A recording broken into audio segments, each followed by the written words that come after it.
Welcome to Comics with Dan. We're going to be reviewing The Autumn Kingdom #1.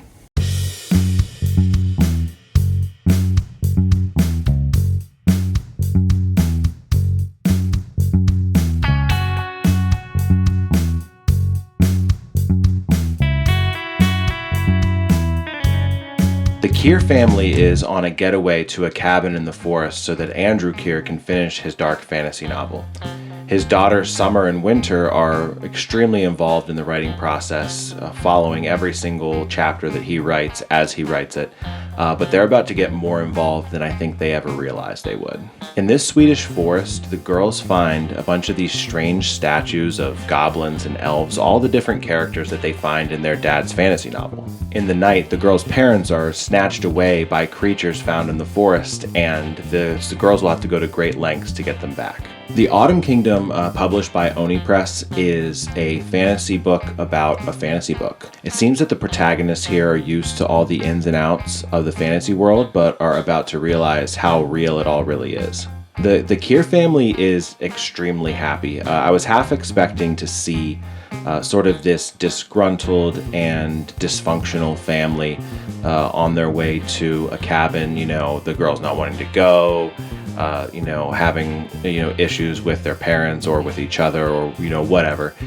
But the beginning pages of this story are an extremely happy family, all excited to be spending some time together in this secluded cabin in the forest. So I went into this completely blind, so I didn't realize that their parents were going to get sort of snatched away in the first issue. Now, it was in the solicitation, so I wouldn't exactly say it's a spoiler for those of you who have read the solicitation. But it was definitely still surprising to me. This issue was all about introducing the characters Sommer and Winter and sort of setting the stage about what was to come. I do think it's interesting that the girls' names are Sommer and Winter, and the book is called Autumn Kingdom. So I'm wondering where spring is going to fit in. I don't think we're going to get a lot of character development here. Even after the first issue focusing on the girls, I don't think I can tell you a whole lot about their personalities or sort of who they are. They have a good relationship with their parents, but other than that, nothing really sets them apart. And in fact, they seem to sort of take turns being, one of them being the one that follows the rules well, the other one being the adventurous one.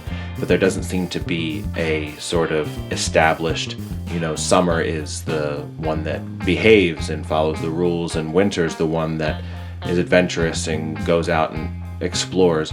They both sort of do both of those things, which, in real life, people can be like that, but at the same time, you're reading a story, you want to learn more about a character, and by making them both so similar to each other, it kind of makes them a little uninteresting, and it's hard to get invested in them. I don't know that if for the style of book that this is, a sort of fantasy adventure book, that the lack of characterization is going to matter too much, but if the plot's not strong enough to carry the story without the characterization, then there could be kind of an issue there. The art by Christopher Mitten is really nicely done. It actually reminds me a lot of Luca Casalanguida's work on The Displaced, which I was a huge fan of if you've been following the channel.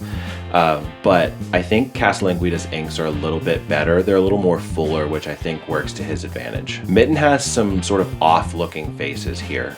They're plenty expressive and have a lot of emotion in them, but there were a few panels where I sort of did a double take and was wondering, why does she look like that? What I will say for Mitten's work is that the creatures that he draws are incredibly detailed and full of life, and then the subsequent action from these creatures that he's drawing is just dynamic and exciting. Overall, I like Mitten's work a lot. I can't help but compare it to Vilkos Evely on Helen of Windhorn, because that's another big fantasy book that's out right now. And that's a really tall task to try to meet where Vilkos Evely is, and perhaps it's not fair of me to do that, since Evely is, in my opinion, one of the most talented artists in the game. But I think that Mitten's work is really good here. I'm excited to see more of it, and I think it holds up to the fantasy genre really well. The colors by Francesco Segala, they really help Mitten's work pop. There's a lot of shifts in the tone from a sort of yellowish hue for the sunset when they arrive at the cabin to the darkish blue-green color when the girls are exploring the forest. That really plays along to the plot of the story well. I think that there were probably some instances where brighter colors for the characters could have been used to pop against a more monotone background, but I think that could just be a personal preference of mine. But I think it would have worked well with Mitten's style. I swear that I'm not just intentionally reading all of the books that Taylor Esposito letters, but I said it in the Johnny Quest review, and I'll say it here. There's a reason that Esposito's getting all of this work.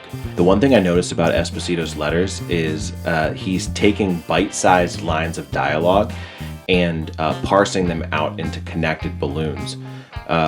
If the exact same dialogue had been sort of all shoved into a larger speech balloon, it probably would have been a lot more difficult and monotonous to read. But him breaking it up into those sort of segmented pieces, it gives you a cadence to follow when you're reading, a cadence that presumably follows the speech pattern of the person that's saying the dialogue.